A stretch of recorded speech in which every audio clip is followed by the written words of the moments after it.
Why does it seem like definitions are under attack in our society? Are they really?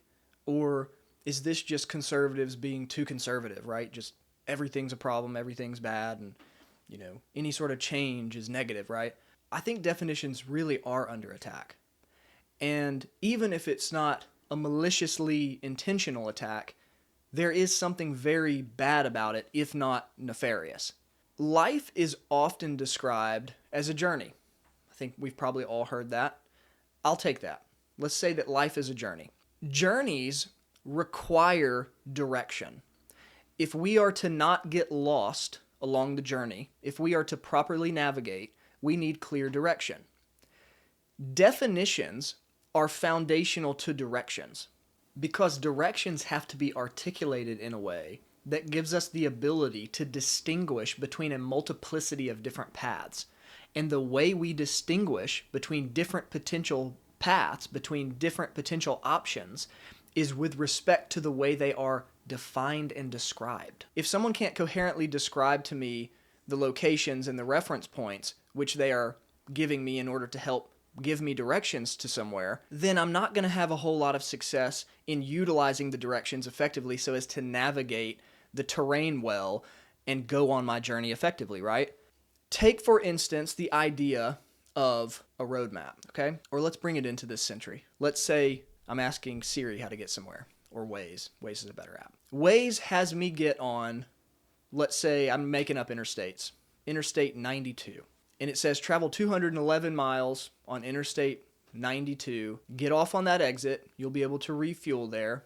There's a Shell gas station there. And I now take this journey with the express intention of pulling off in 211 miles and fueling up my vehicle. So I get on this interstate, drive all the way 211 miles, get off on this exit, pull into the gas station, and the gas station is actually a CVS. And I had actually counted on that being a gas station in order to fuel up my vehicle. Start doing a little more research, and I come to find out, it actually gave me the wrong interstate to get on as well. I went the opposite direction of the way I was supposed to go. And so now I'm 253 miles away from where I want to be, and I'm out of gas. And a lot of people feel that way in life.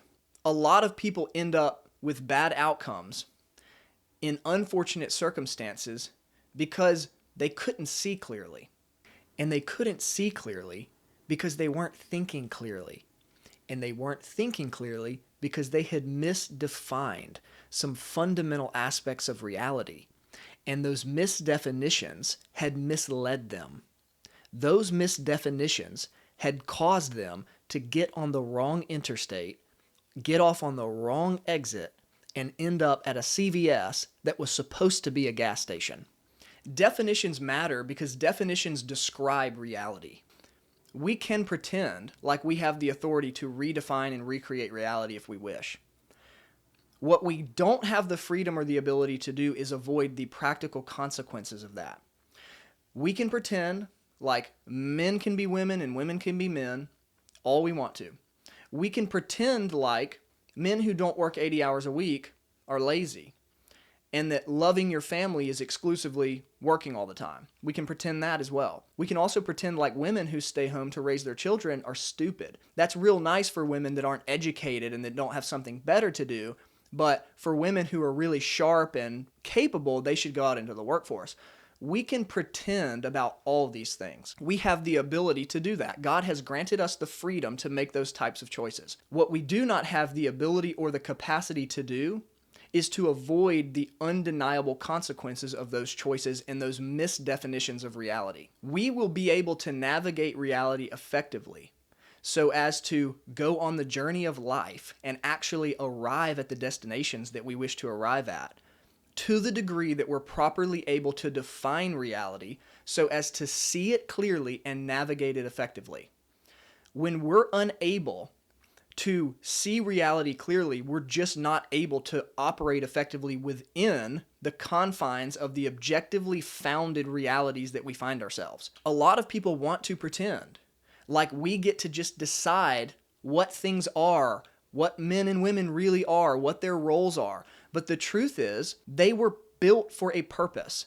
Man was built for a purpose. Woman was built for a purpose. My car out in the driveway, for instance, Even that, more subjective, it's man-made, it's finite. It was made for a purpose. My house was made for a purpose. We can call these things by different names, but it doesn't change the ontological distinctions that exist between man and woman, between my car and my house. They were built for a purpose. And when we feel lost, like we're 200 and some odd miles away from our destination and out of gas, it is a consequence largely of not seeing reality clearly so as to navigate it effectively. And the disillusionment, the dissatisfaction, the frustration, oftentimes the depression, is a consequence of misusing something that had a particular intended function and trying to do it differently than it was designed to be done, trying to use it differently than it was designed to be used.